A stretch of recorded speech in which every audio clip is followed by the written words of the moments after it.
You're with the Break-a-Leggers, and we're in the Midlands in Coventry at the Belgrade Theatre to see the touring production of The Game of Love and Chai. So stay tuned to find out how many legs, whether it's break a leg or leg it.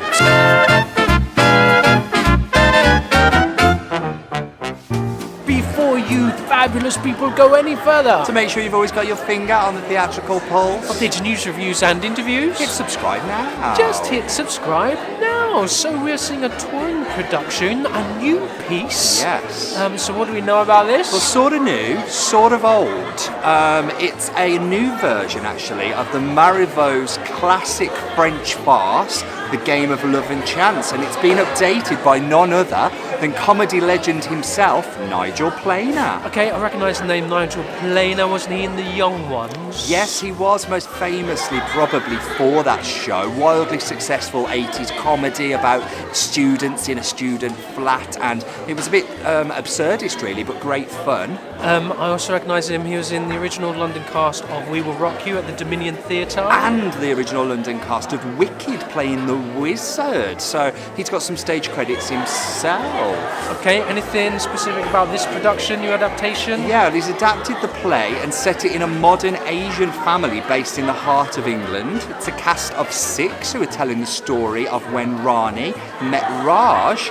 The show is 2 hours long, including a 20-minute interval. And it couldn't be more fitting that we're seeing it here in Coventry because it just recently was voted Capital of Culture for 2021. Yes, it has. So it'll be really interesting to see what they have here at the Belgrade Theatre during that time, specifically. I know. A few years to wait, but exciting. I'm sure they're gearing up already, right? Absolutely. Well, we'll catch you all at the interval. We've come to the interval of The Game of Love and Chai here at the Belgrade Theatre, which means it's time for the Break-a-Leggers 30-second interval breakdown.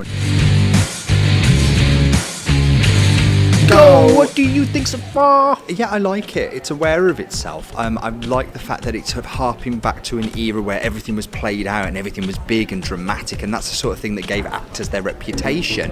I quite like it. I find it interesting in the setting as well. What about you?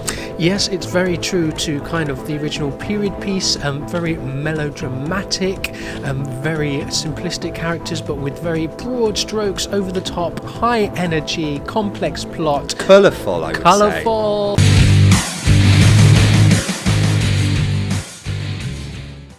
We've come to the end of The Game of Love and Chai at the Belgrade Theatre on its UK tour.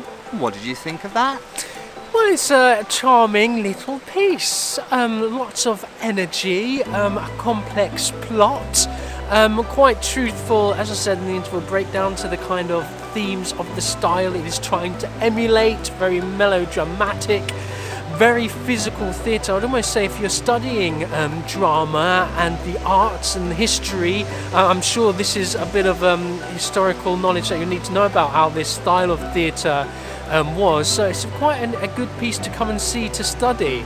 And I think that was the thing I took from it, is that it is a certain style of theatre. What's quite clever about this is the fact that it has been modernised, and I think the temptation would probably be, if you were modernising a piece, to lose some of the touches of what theatre actually was in the 19th century and what made audiences howl and go back for more.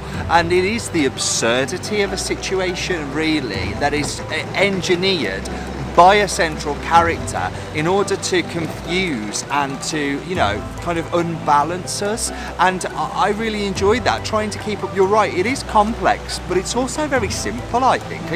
That kind of identity swap and confusion scenario has been used by Shakespeare, and it's used right up until the modern day in pieces now. I mean, Shakespeare in Love is basically about that, isn't it? About that time period and about that sort of identity swapping, and the fact it was very popular at a certain time. And there's a very interesting point in the cast list that it says here that Marivaux, Molière, Shakespeare and Sheridan were the earliest Western playwrights to be introduced to India, along with proscenium architecture in the 18th century, and those influences have led directly to modern Bollywood cinema. just going to show that they built a foundation that is still popular today. I was going to say, there definitely, I wonder how much echoes there is in kind of the performance style of this melodramatic style and Bollywood. There were echoes they brought in kind of Indian culture references from Bollywood films throughout the piece. So I think if you know Hollywood, Bollywood Indian culture, that this would be quite appealing to see some of those moments replayed, some of these dance sequences and famous sequences, I imagine.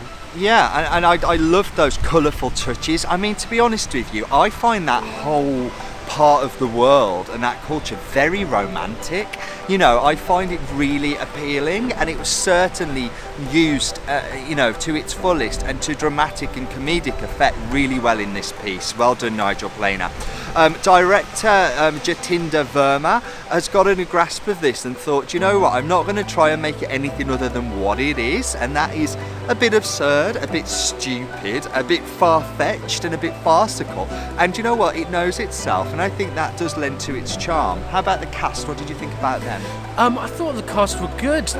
Again, they're playing the kind of central characters are playing more than one character because they're pretending to impersonate the other to put on different airs and graces. So nice playing with a strong, almost stereotypical accent, but it gets the point across in terms of the parts they're playing. It must be very tiring because it's very physical theatre, elements of semi-slapstick in there, as well as throwing yourself and really amplifying and magnifying every character. A really tricky work in terms of knowing when you are talking to a certain character and when you are breaking the fourth wall and talking to the audience, and also when you are playing yourself and when you are playing the character you're meant to be playing. So they're continuously jumping between characters and walls and changing focus at the drop of a hat, which has to be extremely driven into.